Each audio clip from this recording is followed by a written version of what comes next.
차세대 반도체 메모리 STT-MRAM의 발표를 시작하겠습니다. 먼저 목차입니다. 현재 반도체 산업이 당면한 이슈를 시작으로 STT-램의 구조와 원리, 그리고 기술 동향에 대해서 발표하겠습니다. 먼저 반도체 산업 시장이 당면한 문제에 대해 설명하겠습니다. 오른쪽 그림을 보시면 메모리 계층도를 보여주고 있습니다. 메모리 계층도는 메모리가 얼마나 메인 컴퓨팅 유닛에 가까이 있는가에 따라 그린 구조도입니다. 메인 컴퓨터에 가까울수록 빨라야 하는데 그러려면 대면적이 되어 공간을 많이 사용하게 됩니다. 플래시는 느리고 D램은 빠르고 그래서 D램에서 필요한 데이터를 플래시에서 빨리빨리 달라고 해도 플래시가 느리다 보니 그걸 잘 못해줍니다. 이런 식으로 나누어 놓은 것이 메모리 계층도입니다. 현재 반도체 산업은 초고밀도 집적화되어 있다고 해도 과언이 아닙니다. 흔히 5나노미리, 7나노미리라고 말하는 것이 채널의 길이를 말하는 것인데 정말 작은 수준까지 이르렀고 이렇게 소형화된 소자들은 많은 문제들을 야기하곤 합니다. 특히 소형화되면서 플래시 메모리와 D램 사이에 일종의 교착 상태인 병목 현상, 바른렉 현상이 심해지고 있습니다. 이를 해결하기 위해 저 두 계층 사이에 새로운 반도체 소자를 추가하여 새로운 계층을 추가하자는 것이 차세대 반도체 산업의 목적입니다. D램의 가장 큰 단점은 바로 휘발성 메모리라는 것입니다. 전원이 나가면 저장되어 있던 데이터가 모두 사라지는 특성을 보유하고 있습니다.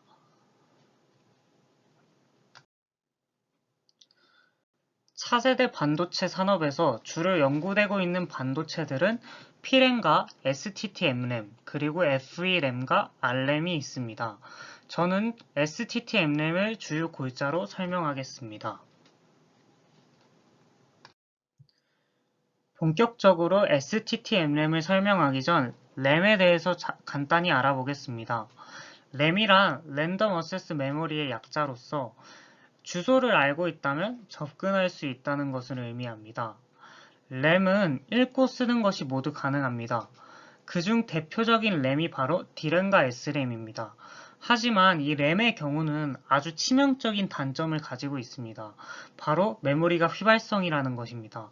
따라서 전원이 나가면 저장되어 있던 정보가 모두 날아가는 문제점을 가지고 있습니다. 본격적으로 STT-MRAM에 대해 설명하겠습니다. STT-MRAM은 스핀 트랜스퍼 토크 마그네토 레지스티브 램의 약자로서 3개의 셀라인과 MTJ, 하나의 트랜지스터로 구성되어 있습니다. MTJ의 경우 프리 레이어와 핀 레이어의 자화층과 그 사이의 터널 레이어인 절연층으로 구성되어 있습니다. STT-MRAM은 기존의 M램과는 구조적인 면에서 차이점을 보입니다. 기존의 M램은 외부로부터 자기장을 공급받기에 외부와 연결되는 메탈 컨택 라인이 하나 존재하였습니다. 하지만 STT의 경우에는 외부 자기장이 아닌 직접 스핀 전자들을 MTJ에 주입함으로써 동작하기에 이러한 메탈 컨택 라인이 존재하지 않습니다. 따라서 구조적으로 스케일링에 있어서 더욱더 유리한 특성을 보입니다.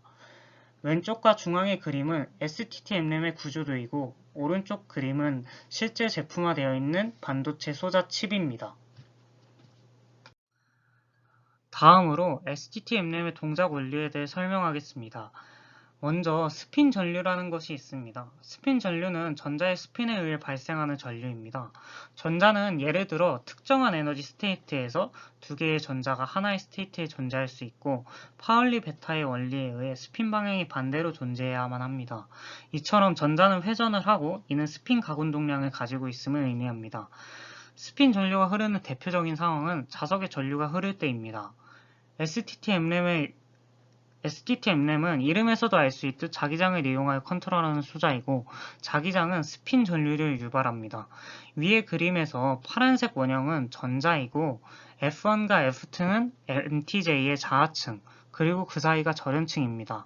스핀 방향과 자하층의 좌와 방향이 같으면 전자는 자하층을 통과합니다.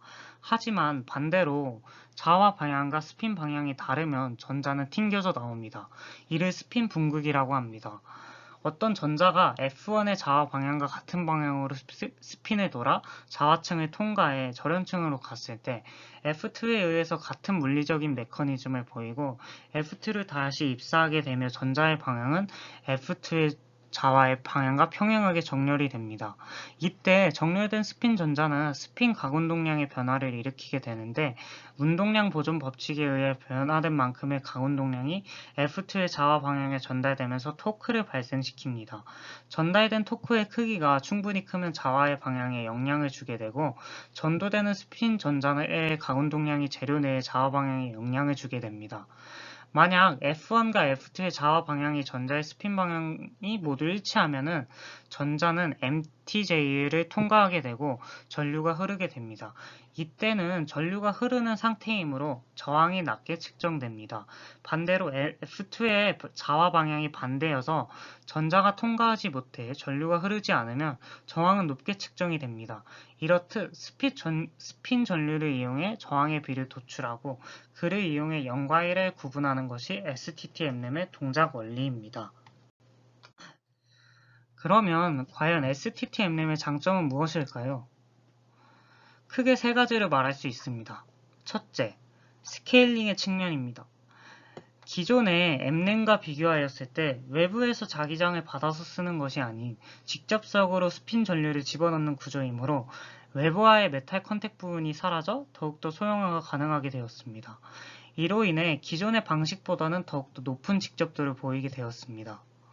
두 번째로는 낮은 전류 밀도입니다. 기존보다는 더욱더 소저가 소형화되면서 요구하는 전류 밀도가 더욱더 낮아져 낮은 전류를 필요로 하고 이는 곧 낮은 전력 소모를 보이게 되었습니다. 즉, 소자의 크기가 작아지면서 요구하는 전류 밀도가 더 낮아져 고직접화에 유리합니다. 마지막으로 가장 중요한 장점인데 바로 비위발성 메모리라는 것입니다. 차세대 반도체 연구가 활발히 진행되는 이유로 앞서 말했듯 병목 현상과 휘발성 메모리의 문제였는데 D램의 가장 치명적인 단점이 휘발성을 극복하고 비휘발성으로서 메모리가 동작해 전원이 오프돼도 저장된 정보를 잃지 않고 유지할 수 있습니다.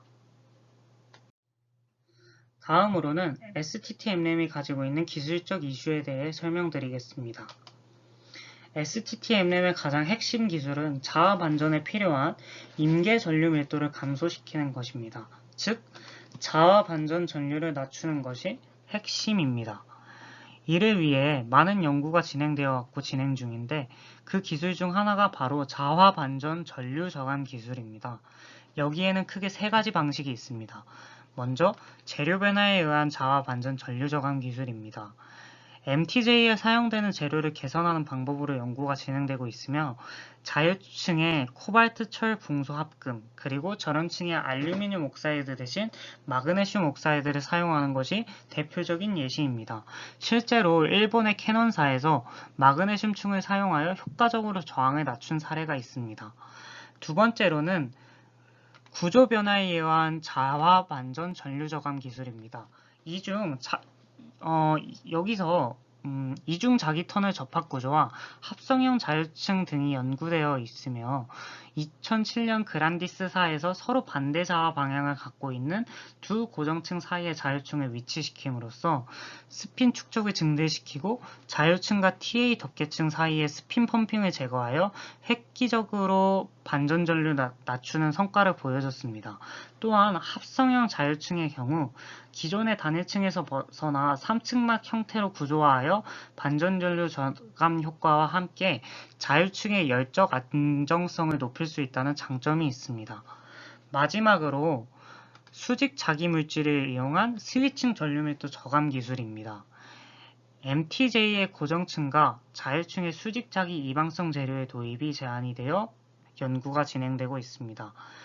일본의 캐논사에서 수직 자기 이방성 물질로 알려진 물질들을 사용하여 자유층과 고저층을 만들었고 이를 통해 MTJ의 자기 저항비를 55%나 획득하였습니다. 다음으로는 기술 동향에 대해서 다뤄보겠습니다. STT-MRAM도 기존의 MRAM과 비교하면 정말 혁신적으로 발전한 차세대 메모리 반도체이지만 이 역시 여러 문제점을 내포하고 있습니다. 특히 읽기와 쓰기, 즉 리딩과 라이팅에서 문제점들이 있는데 비트셀의 경우 비트라인, 워드라인, 소스라인 이렇게 세 개의 터미널 구조로 되어 있습니다. 그리고 읽기를 위한 전류 방향은 양방향이 모두 가능하지만 쓰기는 한쪽 방향만 가능합니다. 읽고 쓰기가 동일한 방향에서 수행되므로 읽기 수행 시 간섭이 발생할 수 있습니다. 또한 읽기 시 전류가 높고 시간도 많이 소요되는 단점이 있습니다. 이러한 구동 단점을 보완하기 위해 SOT-MRAM이라는 반도체가 연구되고 있습니다. 이는 STT보다는 10배 이상 빠르게 동작한다고 합니다. 이미 STT-MRAM을 두고 SK하이닉스, 삼성전자, 도시바, IBM 등 세계 주요 반도체 회사들이 치열하게 개발 경쟁을 벌이고 있습니다. 특히 삼성전자의 경우 파운드리 분야에 먼저 MRAM을 접목시켰습니다. SoC와 MCU의 MRAM 인베디드 메모리 기술을 활용하고 있습니다. STT-MRAM은 D램을 대체하기에 적합하다고 평가받고 있고 또한 D램과 STT-램의 공정 시 사용되는 장비의 90%가 호환 가능하여 여러 회사들이 주목하고 있습니다. 읽고 쓰는 능력이 있으면서 동시에 비위발성이라는 특징을 지녔기 때문입니다. 영국의 에버스핀이라는 반도체 회사가 있는데 이 회사는 MRAM 관련 스타트업 가운데 하나로 양산을 시작하였고 또한 흥미롭게도 SSD 컨트롤러 제조업체인 파이슨의 경우는 MRAM을 비위발성 캐시로 사용하는 엔터프라이즈 SSD를 위한 컨트롤러를 개발했습니다.